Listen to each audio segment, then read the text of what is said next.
Hello! ಇವತ್ತಿಂದ ನನಗೆ ನಾನೊಂದು ಚಾಲೆಂಜ್ ಹಾಕೋತಾ ಇದ್ದೀನಿ. 21 days no sugar, no junk ಅಂತೇಳಿ. ಇವತ್ತು ನಂದು ಫಸ್ಟ್ ಡೇ. ನೆಕ್ಸ್ಟ್ 20 ಡೇಸಲ್ಲಿ ಏನೆಲ್ಲ ಚೇಂಜಸ್ ಆಗತ್ತೆ ನನ್ನ ಬಾಡಿಲಿ ಅದನ್ನ ನಾನು ನೋಡಬೇಕು. ಹಾಗಾಗಿ ಈ ಚಾಲೆಂಜ್‌ನ ತಗೋತಾ ಇರೋದು. ನಾನೊಂದು ಸ್ವಲ್ಪ ದಪ್ಪ ಇದ್ರೂನು ನನಗಂತ ಮೇಜರ್ ಹೆಲ್ತ್ ಇಶ್ಯೂಸ್ ನನಗೆ ಯಾವುದೂ ಇರಲಿಲ್ಲ. ಆರಾಮಾಗಿ ನನ್ನ ಕೆಲಸ ನಾನು ಮಾಡಿಕೊಂಡು ಈವನ್ ಕ್ಯಾಸ್ಟಿಂಗ್ ಆರ್ಡರ್ ಕೂಡ ಬಂದರೆ ಎಷ್ಟೋ ದೂರ ಜರ್ನಿ ಮಾಡ್ತಾ ಇದ್ದೆ.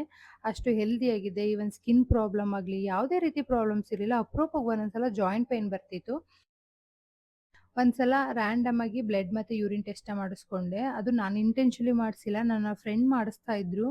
ಅವಾಗ ನಾನು ಅಲ್ಲೇ ಇದ್ದೆ ಅಂದ್ಬಿಟ್ಟು ನಾನು ಕೂಡ ಟೆಸ್ಟ್‌ನ ತಗೊಂಡೆ. ರಿಪೋರ್ಟ್ ಬಂತು. ರಿಪೋರ್ಟ್ ನೋಡಿ ಫುಲ್ ಶಾಕ್ ಅಂದ್ರೆ ಶಾಕು.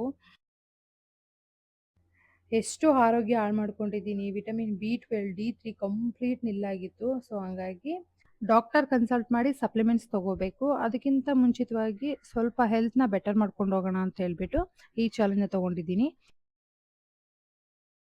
ಆದಷ್ಟು ಕಾಫಿ, ಟೀ ಕಂಟ್ರೋಲ್ ಮಾಡಿ ಶುಗರ್ ಅಂತೂ ಇಲ್ವೇ ಇಲ್ಲ. ತಿನ್ನೋದೇ ಬೇಡ ಅಂತ ಡಿಸೈಡ್ ಮಾಡ್ಬಿಟ್ಟಿದ್ದೀನಿ.